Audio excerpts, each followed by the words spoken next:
TNI Manunggal Membangun Desa atau TMMD ke-121 Kodim 0114 Aceh Jaya digelar di Desa Panton Makmur, Kecamatan Jaya, Kabupaten Aceh Jaya. Pelaksanaan TMMD yang berlangsung di daerah itu akan dilaksanakan selama 1 bulan dengan membangun sejumlah fasilitas publik.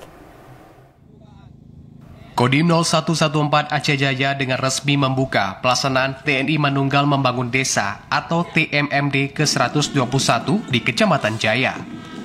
Pelaksanaan TMMD tahun ini direncanakan akan berlangsung di 2 desa, yakni Desa Panton Makmur dan Desa Lamtui hingga tanggal 22 Agustus 2024. Pelaksanaan TMMD ke-121 akan mengerjakan sasaran fisik dan sasaran non-fisik, diantaranya jalan transportasi warga, bedah rumah, MCK, dan berbagai kegiatan lainnya.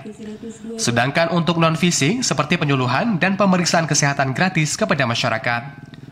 Dandim Aceh Jaya Letkol Infantri Alimuddin menyampaikan bahwa sasaran kegiatan TMMD ke-121 di Kecamatan Jaya tahun ini dilakukan selama 1 bulan dengan sasaran kegiatan fisik dan non-fisik. Menurutnya, dengan hadirnya TNI bersama masyarakat di program TMMD dapat meningkatkan kesejahteraan bagi masyarakat di 2 desa ini yang menjadi sasaran TMMD.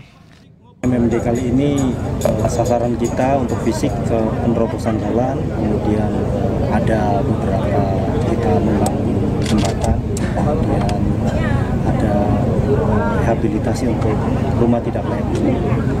Impact dari kegiatan ini harapannya dapat membantu masyarakat, kemudian secara outcome sudah terasa manfaatnya. Jadi sawah-sawah yang tadinya pasca tsunami tidak aktif, dengan 2 bulan yang lalu kami melaksanakan tinjau medan, karena mereka sudah ada info bahwa ini jalan yang akan dilalui TMMD, maka sawah-sawah yang potensial itu sudah mulai kembali digarap.